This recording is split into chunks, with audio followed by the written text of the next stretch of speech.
A charged particle of mass m and charge q is moved from rest at x equal to 0 by an electric field E is equal to E naught minus alpha x I cap, where alpha is a positive constant and x is the displacement of the particle in time t along x-axis. Find the distance moved by the particle when it is brought to rest and the acceleration at that instant. तो इस case में चूँकि particle का मास m है और charge q है, x equal to 0 पर इसकी इनिशियल वेलोसिटी 0 है। अब चूँकि इलेक्ट्रिक फील्ड यहाँ पर है E, तो पार्टिकल पर फोर्स लगेगी Q E naught minus alpha x, F हो जाएगा ma is equal to Q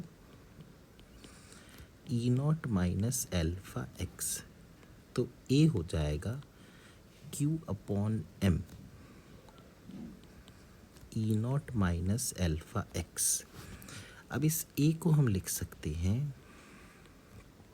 V dV by D x, Q by M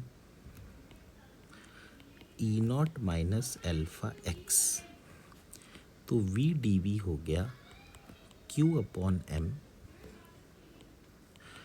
E naught minus alpha x dx।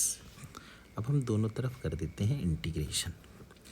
जब x zero था तो v भी zero था, और जब x की वैल्यू कुछ x है तो v की वैल्यू कुछ v है, तो v square by 2 is equal to q by m E naught x minus alpha x square by 2। तो यहाँ पर हम देख सकते हैं कि v स्क्वायर बाई 2 जो है वो है q बाई m, और x कॉमन ले सकते हैं और E naught minus alpha x by 2।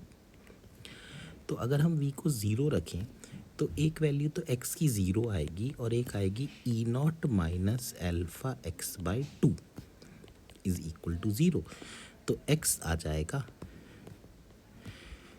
2E naught upon alpha.